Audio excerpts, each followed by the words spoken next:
As sociedades muito evoluíram nos últimos 2 séculos. Contudo, algumas perguntas ainda são feitas porque não encontraram as respostas adequadas.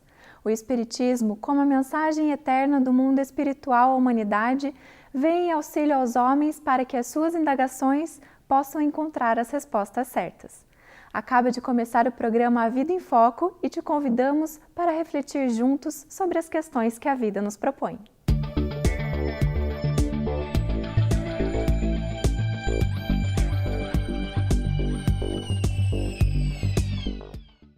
A mediunidade é uma faculdade inerente ao ser humano. Por esta razão, segundo a doutrina espírita, não há ninguém que não a possua num grau mais ou menos desenvolvido.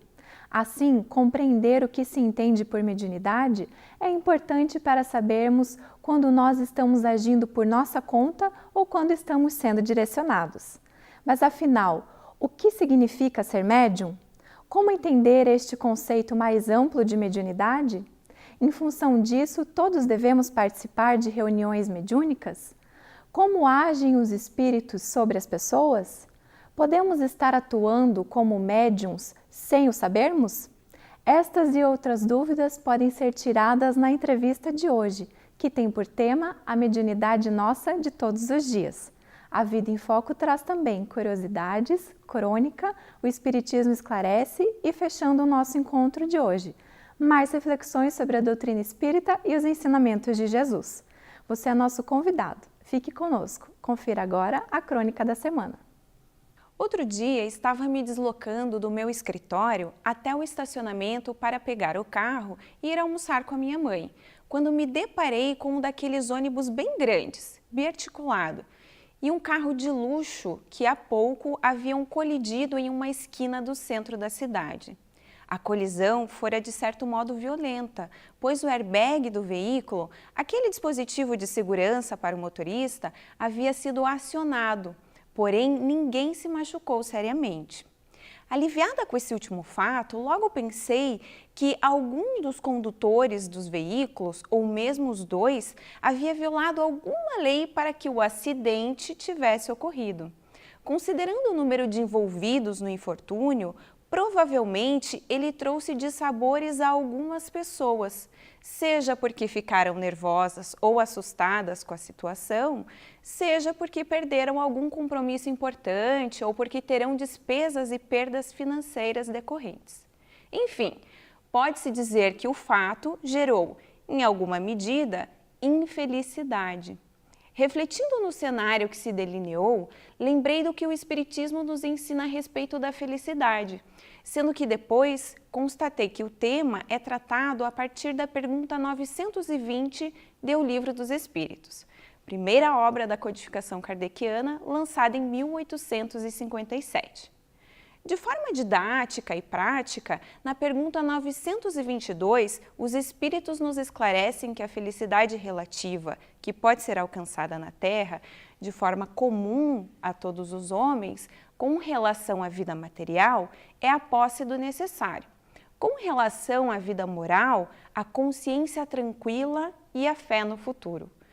Mas a minha reflexão se detinha mais especificamente no que podemos ler em outra obra, intitulada O Espiritismo na sua expressão mais simples e outros opúsculos de Kardec, na qual muito bem nos traz o professor Rivail que apenas é infeliz aquele que se afasta da lei divina, aquele que a contraria.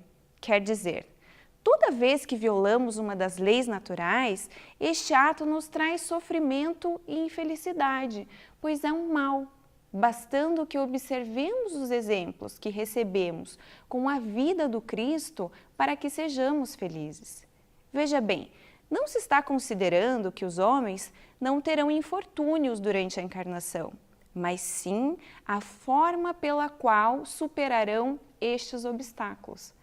Qual será e como será a reação aos acontecimentos tristes da vida, que são inerentes ao mundo em que vivemos?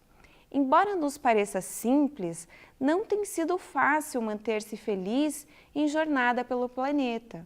Porém, jamais devemos enfraquecer na fé em Deus, que sempre nos fornece os meios para o sucesso na realização dos bons propósitos.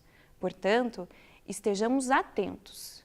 E, como nos revela o Espírito de verdade em o Evangelho segundo o Espiritismo, junto de cada lágrima, Deus colocou um bálsamo que consola. Confira o quadro de entrevista com o tema A Mediunidade Nossa de Todos os Dias. Acompanhe.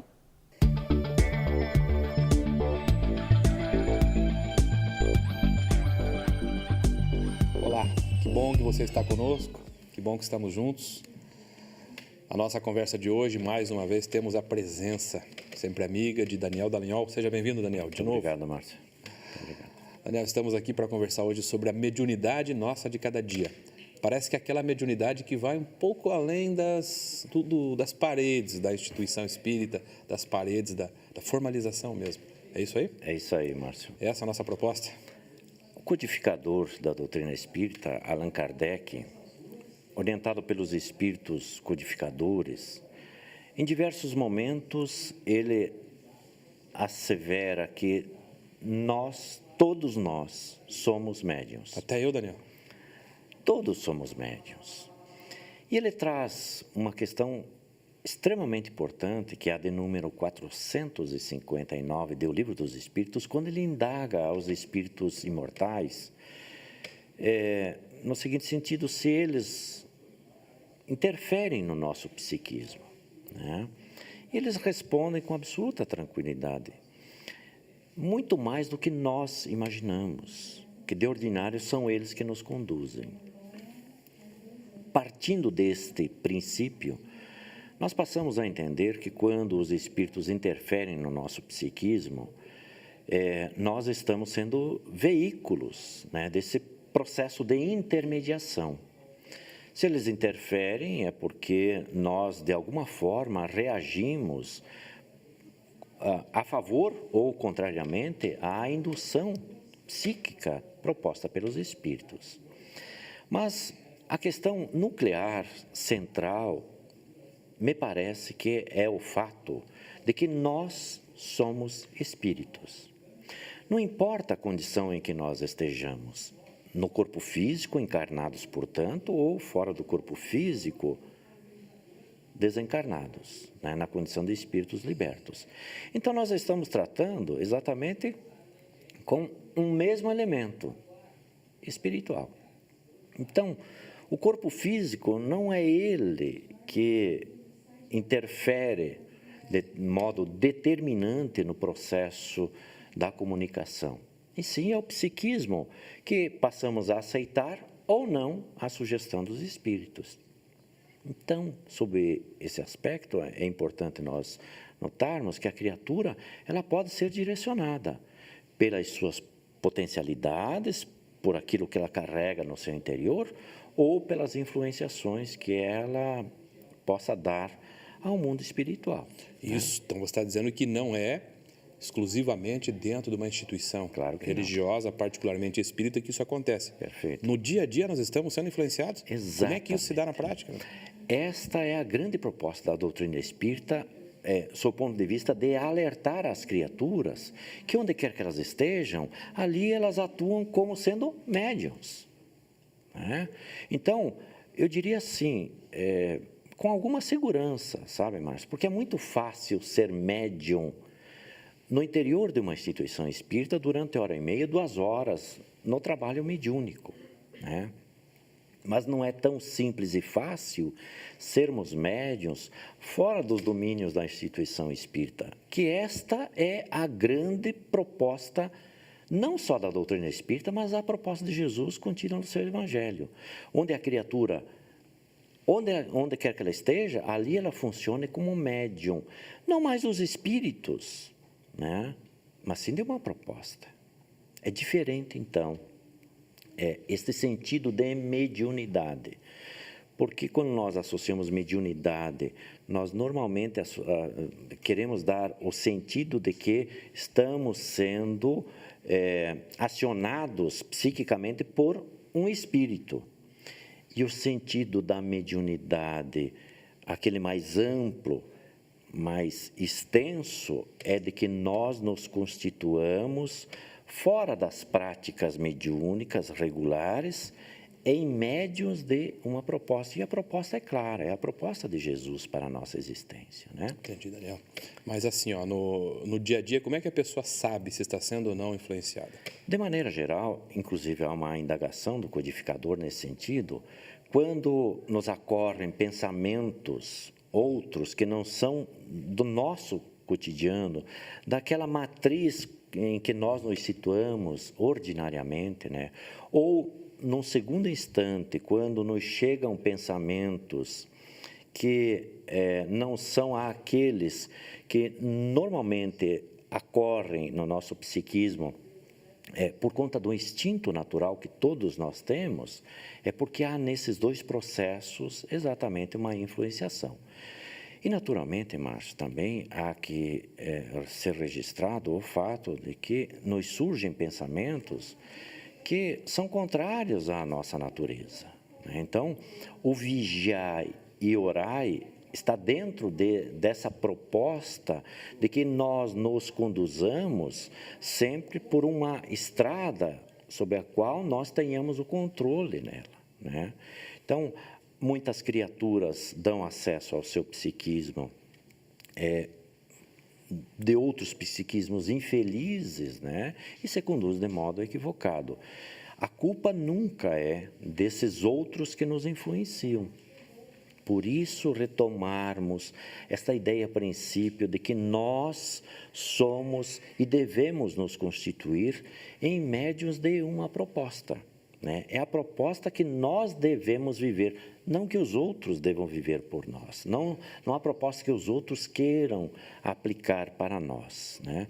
Porque se o mundo espiritual é capaz de nos influenciar de tal modo a nos direcionar, dependendo das nossas disposições psíquicas, né, podem ser eles a nos influenciar a práticas menos felizes, mas a responsabilidade sempre é nossa, né? Então, na medida em que nós nos autodeterminarmos nas boas práticas, é natural que teremos, por companhia do nosso psiquismo, dos nossos pensamentos, também espíritos que desejam que nós façamos boas práticas, por influência deles, inclusive. Muito bem, Daniel. Vamos retomar essa conversa já, depois do intervalo. A gente já volta. Fique conosco. Aguarde um instante só. Vamos para um breve intervalo e logo voltaremos com a segunda parte da entrevista. Não saia daí.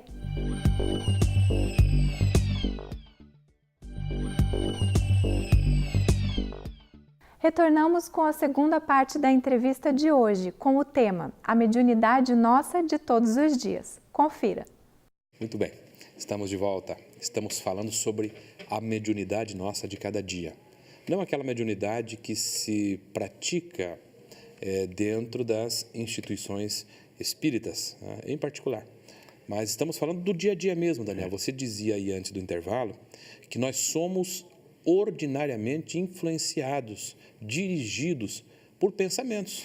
Claro que não só dos espíritos que estão fora do corpo, né? A mídia nos dirige, sim, a influência dos amigos, a influência dos pais, a influência, né, de um sobre o outro, a influência dos meios de comunicação. Dos acontecimentos de maneira geral. Os acontecimentos, né? A influência social.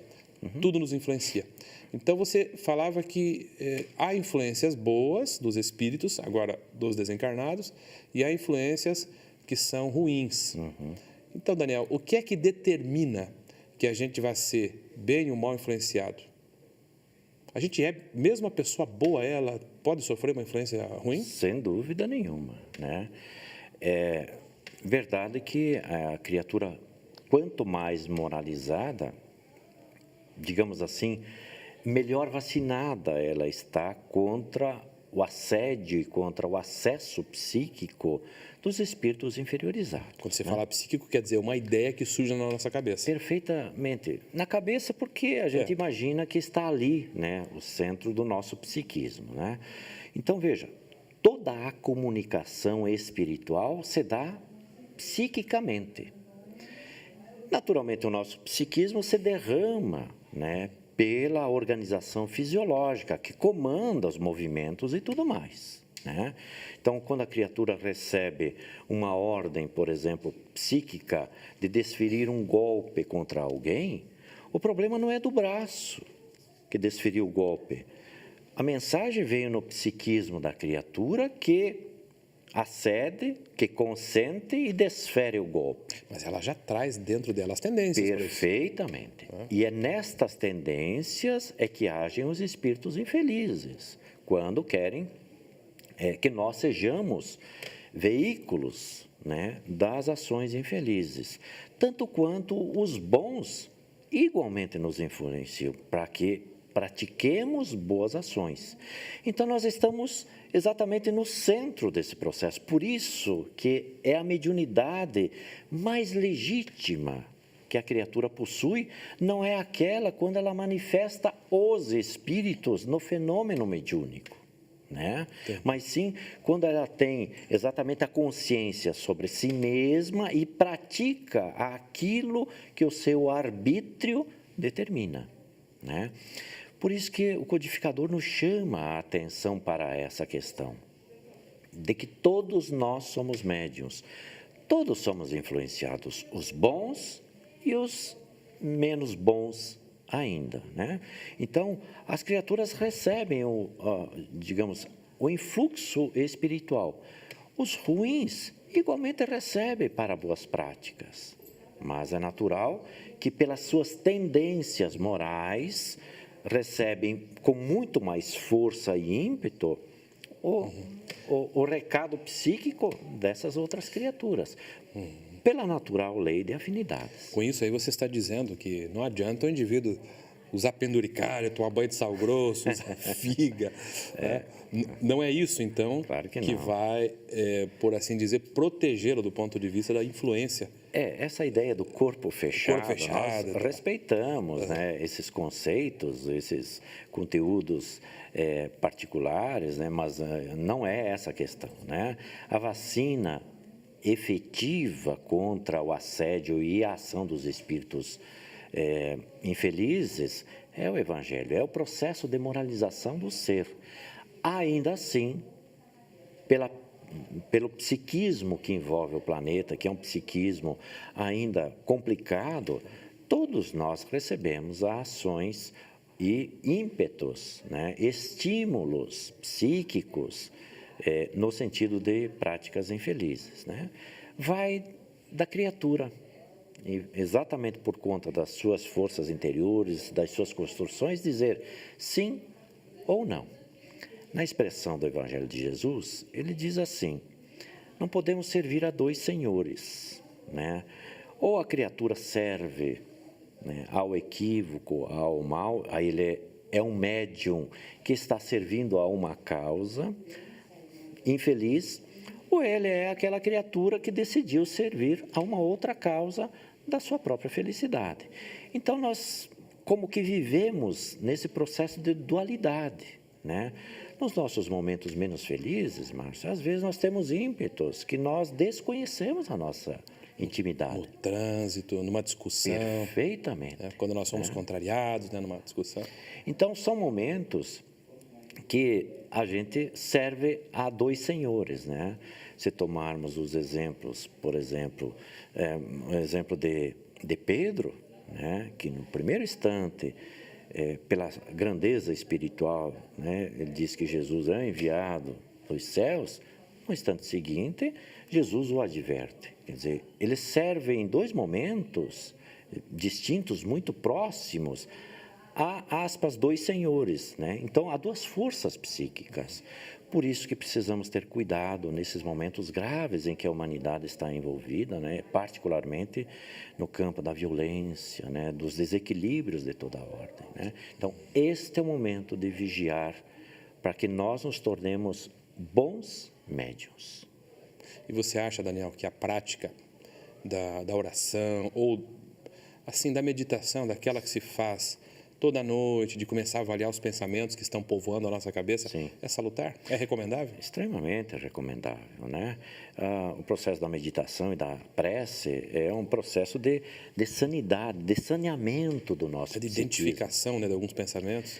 E na medida em que nós estabelecemos disposições psíquicas interiores neste campo das boas práticas, se afeiçoam de nós espíritos com esta qualidade também, com este quilate moral, né?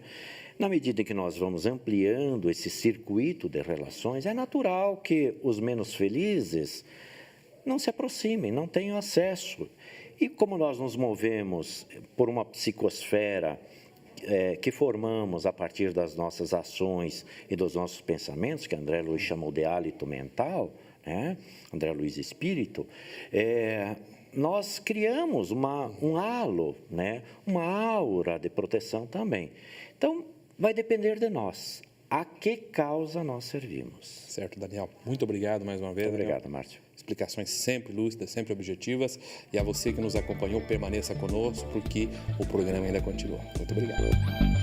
Você tem uma dúvida e quer que a respondamos? Envie por e-mail no endereço contato@vidaemfoco.com.br a sua pergunta. Acompanhe agora o quadro Espiritismo Esclarece, pois esta poderá ser a resposta que você procura. Olá, Sônia Fernandes Feitosa nos indaga hoje: se as pessoas vivem mais, por que dependem de suas vidas passadas? Sônia, é uma consequência natural da evolução que a vida humana vá se tornando mais longa. Isso reflete a evolução tecnológica e mesmo social e permite que o espírito aprenda mais em uma única existência. Contudo, por longa que seja uma vida, ela representa muito pouco diante dos milênios que são necessários à consolidação do processo evolutivo de um psiquismo. O espírito é criado por Deus em estado de simplicidade e ignorância. Após entrar na faixa da humanidade, ele necessita de incontáveis encarnações para desenvolver seu intelecto e burilar sua moral. A evolução se consolida em duas frentes, a intelectual e a moral. A evolução intelectual não consiste apenas em adquirir conhecimentos, mas em aprender a fazer juízo reto sobre as ocorrências da vida, por complexas que sejam. O conhecimento humano é vasto em suas várias ramificações, como a ciência, as artes, a filosofia, a religião. Uma vida só, por longa que seja, permite no máximo a especialização em um setor muito específico. Ainda assim, um ser de raciocínio limitado não consegue se tornar inteligente no espaço de algumas décadas.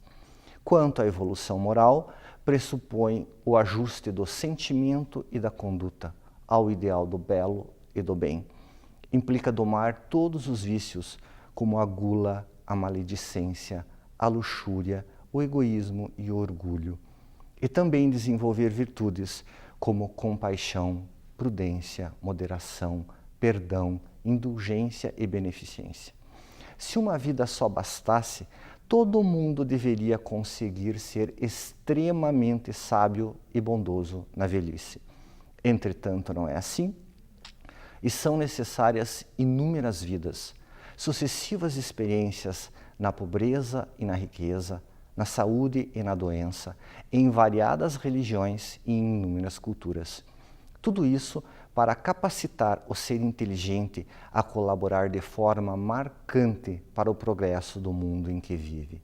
Jesus representa o modelo de perfeição fornecido por Deus aos homens. Nossa distância dele bem indica o quanto ainda precisamos aprender e melhorar. Fique agora na presença de Haroldo Dutra Dias com o quadro Pérolas do Evangelho.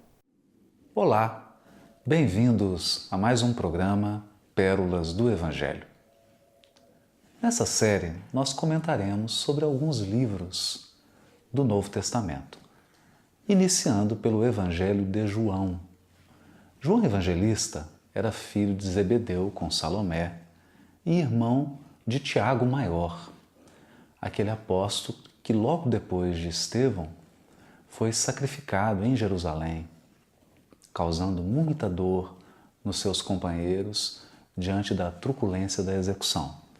João Evangelista foi um dos mais jovens apóstolos do Cristo. E pelo seu amor, dedicação e entusiasmo juvenil, era conhecido como filho do trovão. Foi escolhido por Jesus para cuidar de Maria, naquele momento crucial da Páscoa, em que Jesus, nos momentos finais da sua permanência entre nós, entrega para o coração dedicado de João, a sua mãezinha querida, e entrega também para o coração augusto da sua mãe, João Evangelista. E eles então, tempo depois, se mudam para a cidade de Éfeso, onde João dirige uma igreja muito importante, que teria um impacto em toda a região da Ásia Menor e que recebeu também um apoio, um amparo, uma orientação muito direta de Paulo de Tarso, que por cerca de 2 anos viveu naquela cidade.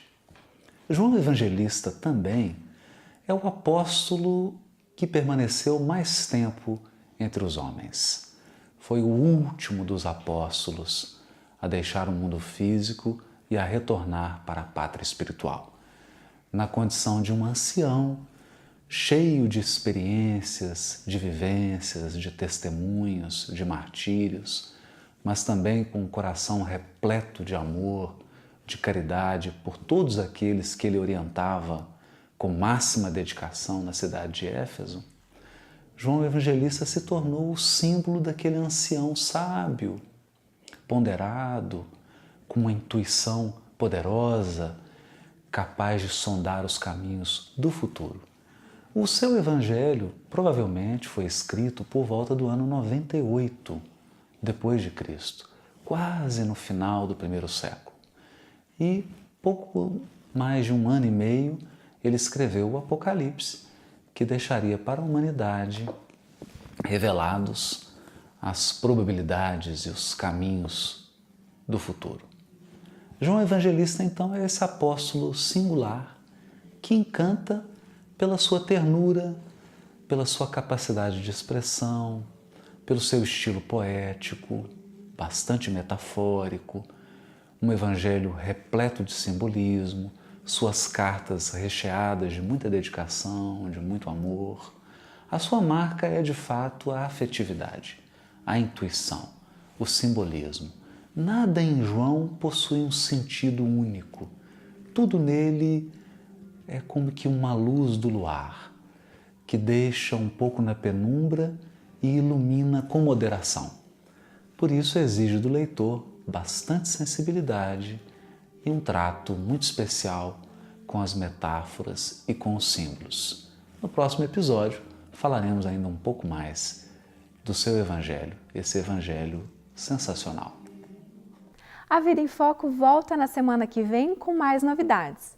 Suas sugestões são muito importantes para o nosso programa e você pode enviá-las para o e-mail contato@vidaemfoco.com.br.